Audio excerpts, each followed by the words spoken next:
The next morning, Alias awoke in the modest inn where he had rented a room. The sun streamed through the small window, illuminating dust motes that danced in the air.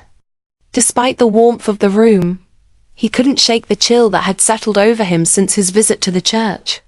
The boy's intense gaze lingered in his mind, and he knew he had to return.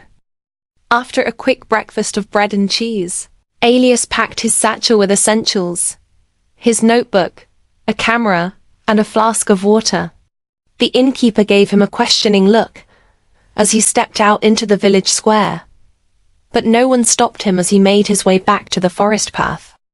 The walk felt shorter this time, though the forest's oppressive atmosphere remained. The trees seemed darker, their branches thicker and more tangled. Yet, despite the unease creeping up his spine, Alias pressed on until the church came into view. It looked the same as before, old, decaying, and surrounded by lifeless vegetation. The boy was there again, sitting on the steps as if he hadn't moved since the day before. Alias hesitated at the edge of the clearing, watching the boy. His dark hair obscured his face, but there was no mistaking the stillness that surrounded him. Taking a deep breath, Alias stepped forward, his boots crunching on the dead grass. "Good morning," he said, keeping his voice calm and measured. The boy didn't respond, but his head tilted slightly, a subtle acknowledgement of Alias's presence. Encouraged, Alias moved closer, stopping a few feet away. He crouched down to meet the boy's level, careful not to invade his space. "My name is Alias," he said, gesturing to himself. "I'm here to learn about this place." The boy remained silent, his hands resting on his lap. Alias noticed how thin and delicate they looked, almost translucent in the dim light.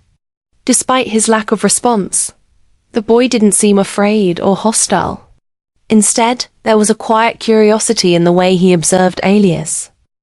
"I'm not here to hurt you," Alias added gently. "I just want to understand. This church, it's special, isn't it?" The boy's gaze flickered to the church behind him, then back to Alias. For a brief moment, Alias thought he saw a hint of sadness in his eyes, but it was gone as quickly as it appeared. Frustrated but not deterred, Alias pulled out his notebook and began sketching the scene. The boy, the church, the lifeless surroundings. As he worked, he spoke aloud, sharing his thoughts in hopes of coaxing a response. "This place feels different," he said. "The air, the silence. It's like the world forgot about it. But you haven't. You're still here." Minutes passed, and Alias was about to give up when the boy shifted. Slowly, he reached out and pointed to the notebook in Alias's hands. Surprised, Alias turned the book toward him, unsure of what he wanted. The boy's finger hovered over the blank corner of the page, but didn't write anything. Alias watched his movements, his heart pounding with the realization that words might not be possible. Despite this, the boy's gaze remained steady, communicating more than spoken language ever could. Alias set the notebook aside and pulled a small loaf of bread from his satchel. Breaking it in half, he offered a piece to the boy. "Here. You must be hungry," Alias said. The boy hesitated, his eyes darting between Alias and the bread. Finally, he reached out and took it with delicate fingers.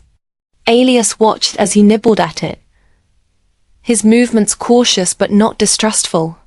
The act of sharing the meal felt like another step forward, a small but significant gesture of trust. As they sat in silence, Alias couldn't help but feel a growing sense of responsibility toward the boy. This boy, tied to the church and its mysteries, was more than just a part of his investigation. He was a living, breathing enigma, and Alias was determined to protect him, even if it meant delving deeper into the shadows that surrounded them both. When the sun began to dip below the horizon, Alias rose to leave. "I'll be back tomorrow," he promised. "Stay safe." The boy watched him go, his expression unreadable. As Alias disappeared into the forest, he couldn't shake the feeling that the boy's silent presence would linger with him long after he left the clearing.